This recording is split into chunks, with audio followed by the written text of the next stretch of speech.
اجازه راکړئ زه یو تاریخي مسایلو ته اشاره وکړم، بیا به په نننۍ ورځ باندې ختم کړم.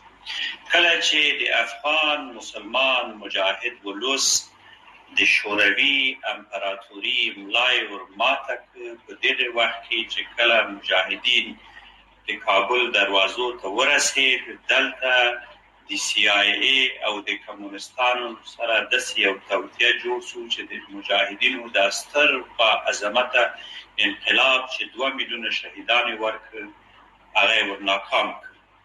په نتیجه کې داسې یو مفسد او فاسد حکومت منځته راغی چې بیا داخلي جنګونه شروع شو او دلته یو ډیر بد سناریو مطرح شو. امریکا د صحنې نه ووتل، د جلال آباد د جنگ تر نوم لاندې چې نجیب به ویلې چې سر ورکوو سنګر نه ورکوو، یو بل سناریو مطرح شو. زه په دې باور یم چې داسې یو سناریو دی بیا مطرح نسی لکه چې د نجیب په وخت کې مطرح شو.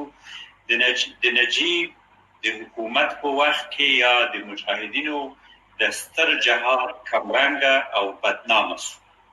هماغه پرونی کمونستان چې په ارګ کې ناستو د رباني د حکومت ترڅنګ د مجاهدینو یو ستر قهرمان جهاد او بدنام کړ او حکومت ورناکام کړ. نننۍ دا سناریو په هماغه شکل په بل زاویه مطرح. دغه سناریو داسې منځته راغلی چې دوی غواړي جنگونه شروع کړي، د خلکو کورونه وران کړي، جوماتونه وران کړي، مدرسې وران کړي، علما په تارګټ قتل باندې شهیدان کړي او هماغه سناریو په بل شکل مطرح کړي. هماغه کمونستان هم په قدرت کې او هم د قدرت په محور کې او هم په ملي امنیت کې او هم په نېشنل سکیورټي کې او هم د غنی ترشا تاودي. د غنی نږدې مشاورین کمونستان دي او کمونستان هیڅ کله نه غواړي چې اسلامي نظام د افغانستان کې مطرح شي. راځي دا سناریو داسې کو چې هغه پرونی ورځ بیا به تکرار نسی. نن طالب تر پرون ډیر هوښیار ده. نن طالب د انټرنیټ او د سټلایټ په ژبه پیږي. نن طالب د ټکنالوژي په ژبه پیږي. نن طالب د دنیا د سوپر پاور قدرت یعنی امریکا سره کېناست او امریکا یې په مذاکرې ته راوغوښت او دې ټیبل ته مجبور کړ او بالاخره طالبانو سره په مذاکره کېناست. په دې 21م پیړۍ کې افغان مجاهدین او دغه کلی طالبان، دغه مظلوم طالبان چې لا 19 کلن او 20 کلن نو، خپل ځانونه قربان کړ، مدرسې پرېښودل، کتابونه پرېښودل، صرف د دې خاورې د ازادۍ لپاره او د دې خاورې د سلامتۍ لپاره او د دې خاورې د استقلال لپاره مبارزه وکړه. ډیر به خیانت وي چې نن موږ د دوی جهاد هم بدنام.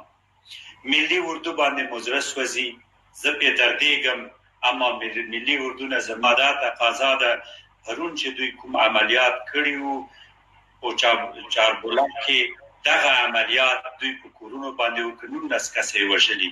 تاسو څنګه دا توجیه کوئ؟ که دغه ملي اردو رښتیا هم خپله انساني، اسلامي او افغاني مسؤلیت ادا کوي نو لطفا د طالبانو ترڅنګ ودرېږي، یو بین المللي ملي افغاني میکانیزم باندې کار وکړي تر څو موږ یو سوکاله اسلامي پاک افغانستان ولرو.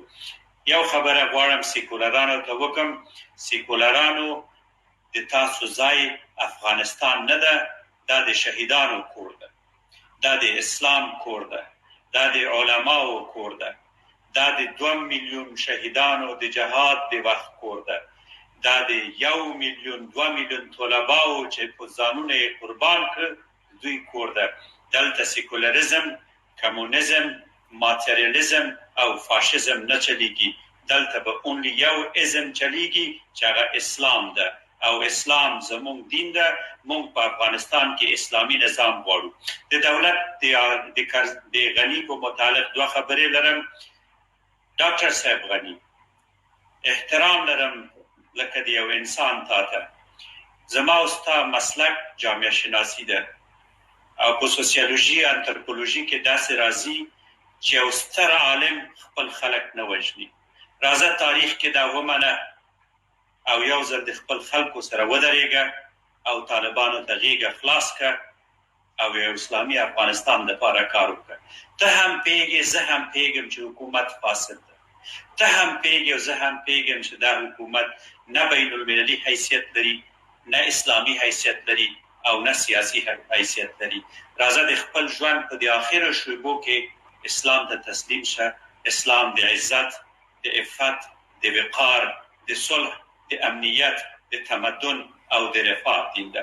دوه خبره په فارسی کومه، د ورونو ته خلک سیکولران تاسو تبلیغ کوي، یاد وساتئ اسلام دین عزت، دین شرف، دین وقار، دین تمدن، دین مدنیت و قرآن یک کتاب سیاسی، اجتماعی، تاریخی، علمی، عملی و تمام مزایای بشر حاوی و محیط است.